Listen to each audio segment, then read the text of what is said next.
अभिनंदन अपार। बहुत बहुत स्वागत है आपका हमारे इस YouTube चैनल आज़ादी की कहानी के चौथे एपिसोड में। आज का यह एपिसोड महान उग्रवादी क्रांतिकारी बटुकेश्वर दत्त जी की पुण्यतिथि के अवसर पर उन्हीं को समर्पित है। पिछले खंड में मैंने आपके सामने उग्रवाद एवं आतंकवाद की जो निरंतर वृद्धि हो रही थी उसके संबंध में हमने आपसे चर्चा की थी। आज आगे उसको बढ़ाते हुए मैं आपको यह बताना चाहता हूं कि तत्कालीन ऐतिहासिक तथ्यों के विश्लेषण से यह भी स्पष्ट होता है कि न केवल सिपाही एवं कृषक वर्ग के लोगों में ही उग्रवाद की ओर झुकाव हो रहा था, बल्कि जनसाधारण भी शोषण एवं अत्याचार के विरुद्ध उग्र विरोध प्रदर्शित करना चाहता था। इस तथ्य की पुष्टि इस घटना से होती है कि जब बनारस में अत्यधिक गृह कर आरोपित किया गया तो जनसाधारण विक्षुब्ध हो उठा और अपना विक्षोभ 1810-11 में हड़ताल करके प्रदर्शित किया। पुनः बरेली में पुलिस टैक्स में की गई वृद्धि के विरुद्ध भी सशस्त्र विद्रोह किया गया, परंतु यह असफल ही रहा। इन घटनाओं के कारणों, उद्देश्यों एवं क्रियाकलापों के अध्ययन एवं विश्लेषण से यह स्पष्ट होता है कि स्वतंत्रता प्राप्त करने के लिए आम तौर पर सशस्त्र संग्राम करना, उग्र स्वरूप धारण करना एवं आतंकपूर्ण वातावरण उत्पन्न करना भारतवासियों के लिए एक परंपरा सी बन गई थी। लेकिन 20वीं शताब्दी के पूर्व जितने भी विद्रोह एवं सशस्त्र संग्राम आयोजित किए गए वो प्रायः कुचल दिए गए। इन विद्रोहों की असफलता के मूल में संगठन का अभाव, स्थानीय स्तर पर आयोजन एवं संघर्ष में व्यवहित साधनों में भिन्नता भी थी। 1850 के उपरांत सामान्य भारतवासियों और अंग्रेज शासकों के बीच उभरे प्रायः सभी विरोधों का स्वरूप उग्र था। धीरे धीरे उग्रवादियों में प्रभावशाली नियंत्रण एवं नेतृत्व का विकास हो रहा था तथा वे संगठित भी होने लग गए थे। इन तथ्यों का परीक्षण 1857 के महाविद्रोह में हुआ। 1857 का महाविद्रोह यद्यपि अंग्रेज साम्राज्यवादियों द्वारा कुचल डाला गया, लेकिन इस महाविद्रोह का, जिसमें सिपाहियों द्वारा उग्र रूप धारण किया गया था एवं कुछ दिनों तक आतंक का वातावरण कायम करने में उन्हें सफलता भी मिली थी, परिणामों की दृष्टि से भारतीय स्वतंत्रता संग्राम के इतिहास में अत्यंत महत्वपूर्ण स्थान रखता है। इस महाविद्रोह का सबसे महत्वपूर्ण परिणाम तो यह निकला कि अनेक नेताओं एवं राजनीतिक कार्यकर्ताओं को यह विश्वास हो गया कि उग्र एवं आतंकपूर्ण क्रांति से ही आंग्ल साम्राज्यवाद एवं उपनिवेशवाद को समाप्त किया जा सकता है और आतंकवाद ही अंग्रेजी साम्राज्यवाद का एक समुचित एवं प्रभावकारी प्रति उत्तर है।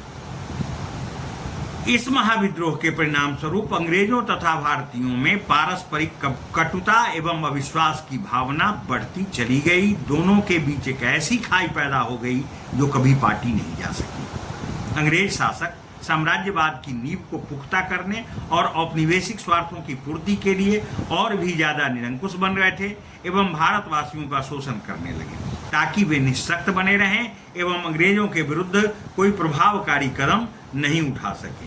अंग्रेज शासकों का शोषण जिस अनुपात में बढ़ता गया, उसी अनुपात में साधारण जनता में उनके प्रति अविश्वास एवं क्षोभ की भावना भी बढ़ती गई। अविश्वास, घृणा एवं प्रतिशोधात्मक प्रवृत्ति में क्रमशः वृद्धि ही होती गई। इस महाविद्रोह के उपरांत ब्रिटिश शासक भारतीय सिपाहियों पर अविश्वास करने लगे तथा उनकी धारणा बन गई कि भारतीय सिपाही ब्रिटिश साम्राज्यवाद एवं उपनिवेशवाद के प्रति वफादार नहीं है। अतः अंग्रेज शासक अपनी सेना में भारतीय सिपाहियों की संख्या घटाने लगे और उनके स्थान पर यूरोपीय सिपाहियों की नियुक्ति की जाने लगी। फलस्वरूप सेना से निष्कासित सिपाहियों में क्षोभ एवं असंतोष की भावना का विकास होना स्वाभाविक ही था। वे अंग्रेज शासकों के प्रबल विरोधी हो गए तथा उनके अंत के बारे में सोचने में विवश हुए। इस तथ्य को इस तरह प्रमाणित किया जा सकता है कि 1857 में सेना में भारतीयों की संख्या 2,38,000 थी, जबकि यूरोपियनों की संख्या 45,000 मात्र थी। 1859 से भारतीय सिपाहियों की संख्या में तीव्रता के साथ कमी की जाने लगी। परिणाम स्वरूप 1863 तक यह संख्या क्रमशः 1,40,000 एवं यूरोपियनों की 65,000 कर दी गई। अंग्रेज शासकों का विश्वास 1857 के महाविद्रोह में सबसे आगे बढ़कर भाग लेने वाले अवध एवं बिहार के सिपाहियों के प्रति बहुत कम हो गया, क्योंकि वे समझते थे कि ये सिपाही अंग्रेज शासन के प्रबल विरोधी हैं।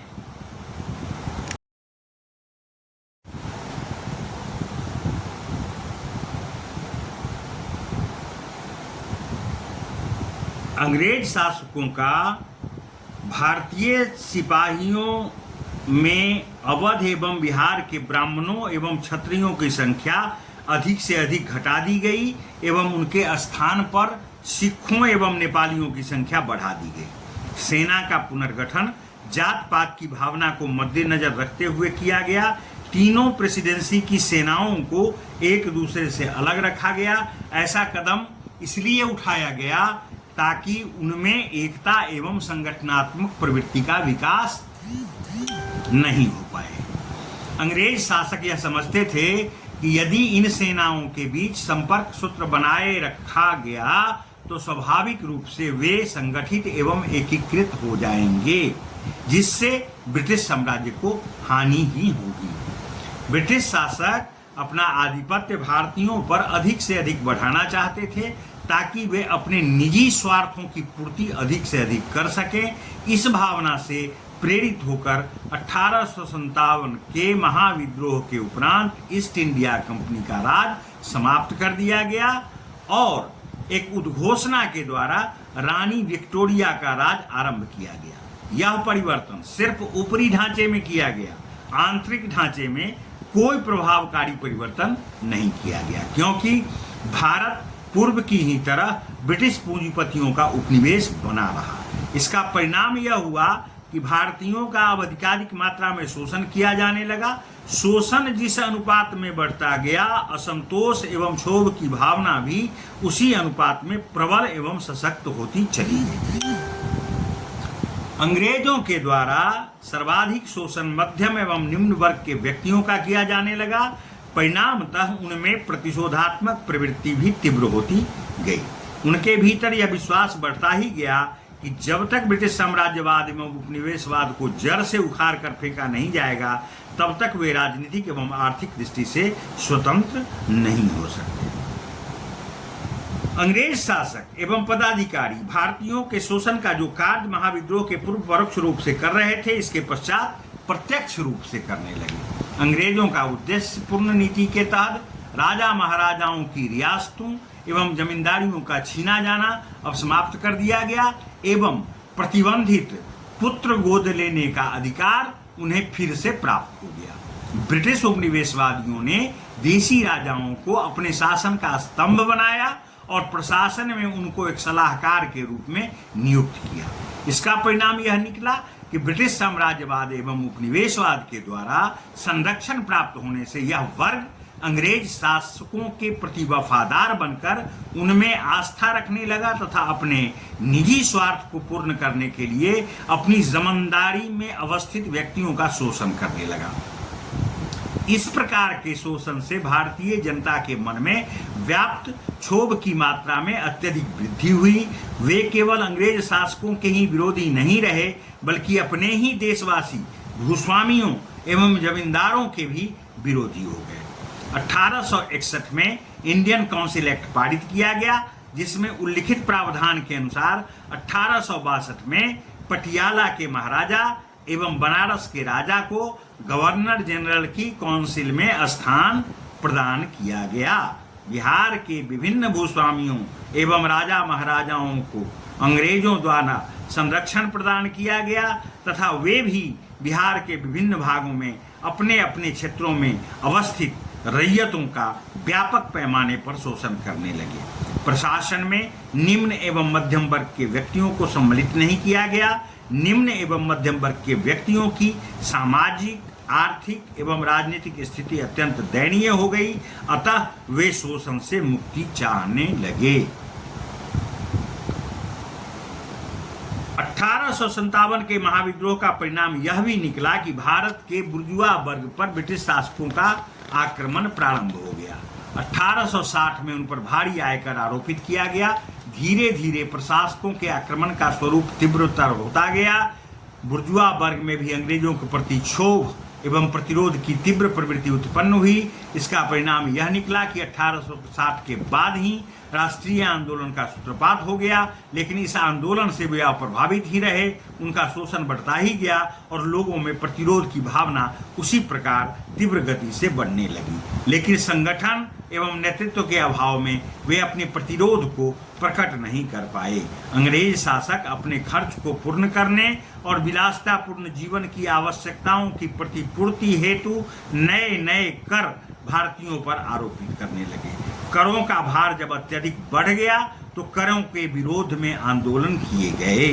सरकारी खर्च को पूरा करने के लिए अगस्त 1859 में सरकार की तरफ से व्यापारियों और वकालत, डॉक्टरी जैसी पेशा करने वालों पर लाइसेंस टैक्स का प्रस्ताव प्रस्तुत किया गया।